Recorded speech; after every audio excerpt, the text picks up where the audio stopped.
All right, welcome to this video clip in the Rescue Diver course dealing with exercise number 5, the missing diver. And again, as I prepare to teach this, I rely on the instructor manual and the guide to teaching, and then have cue cards as well. And if you use those tools and just follow what's on the cue cards, it's going to be really easy to conduct. The rescue exercise number 5, the missing diver, is the one where you're going to have your rescue students learn how to effectively conduct a search for a missing diver. So there's a few things you want to review here. One, review their compass navigation skills, and then have them try different search patterns. And you also want to add in there, how are they going to organize any bystanders with spotters and things like that. Again, follow the outline that's in the cue cards or the guide to teaching, and it's pretty easy to set up.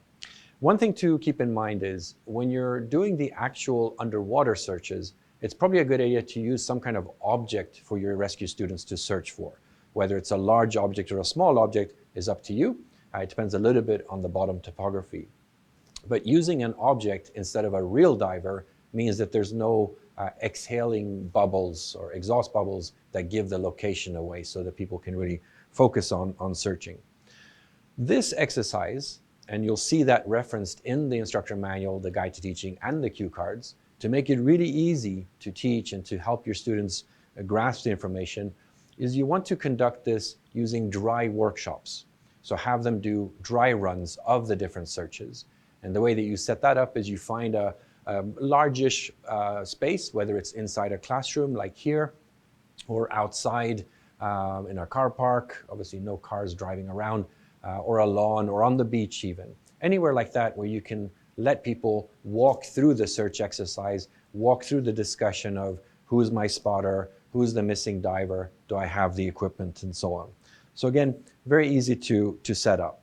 Also remember that this is why it really makes sense to package the search and recovery diver specialty course in your rescue diver course, or encourage people to do it before they come to rescue diver, because then you're simply taking the skills and knowledge they learned there and applying it to the rescue course. So another way to simplify all this. This concept of dry workshops or dry runs is referenced for this specific exercise because it makes complete sense. But think about how you can use these dry runs, these dry workshops, in all the other exercises. So let me show you one example of that, where we can teach how to deal with a panic diver, so exercise number 2, starting off with a dry workshop and a dry run.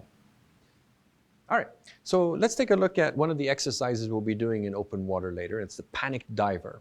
So what I want to do here, as I approach the person that's panicking on the surface, is I want to make sure that I'm buoyant. So as I swim up, I'm going to inflate my BCD, I'm going to have my regulator handy, and I'm going to give you instructions, and I'm going to stop just in front of you.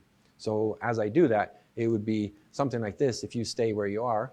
So as I approach, inflate my BCD, pause here, calm down, inflate your BCD, inflate your BCD. And now I'm evaluating the panic diver to see what my next step is going to be. Right? So I'm going to have you practice that in a little bit here in the room. So once I've made that pause, and I teach myself to do that, the other thing I want you to do is when you pause, be slightly leaning backwards in the water, because we're going to do a quick reverse later, and I can show you that. And then when I make the contact, if I'm bigger than the victim, I'm probably going to just stay on the surface and take hold of them.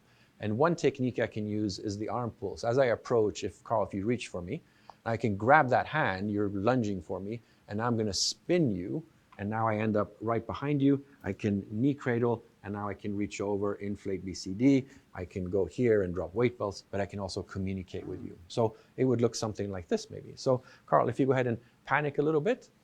So I approach, I inflate, calm down, inflate your BCD, put my regulator in, you lunge, I grab, and I pull you round. All right. So I'd like you to practice that. Okay. And then before we do that, let me review a couple of other things in here as well. So I could also swim around you and get into that same position, or I can also do an underwater approach where I realize that maybe you're bigger than me, so I'm going to now have my regulator mouth deflate and then swim around you and get into that position.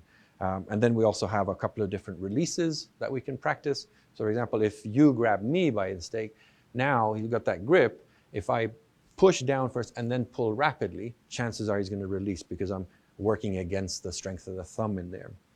And then this quick reverse that I mentioned, right? So here I've inflated my BCD regulator, you lunge at me, go ahead, lunge at me, and now I kick back, I use my arms to pull back. So a few different ways to do that. Right? So I would spend a bit more time doing the details of this, and then I would have my students practice it, and while they're practicing, I can offer suggestions, hints, and tips on how they can improve it. And this saves a tremendous amount of time before we go off into the water, whether I'm going to redo it in the pool first, or going straight into open water from here. So make the most of these types of workshops pretty much for all the rescue exercises, and that's going to make it really easy for you to teach once you get in the water.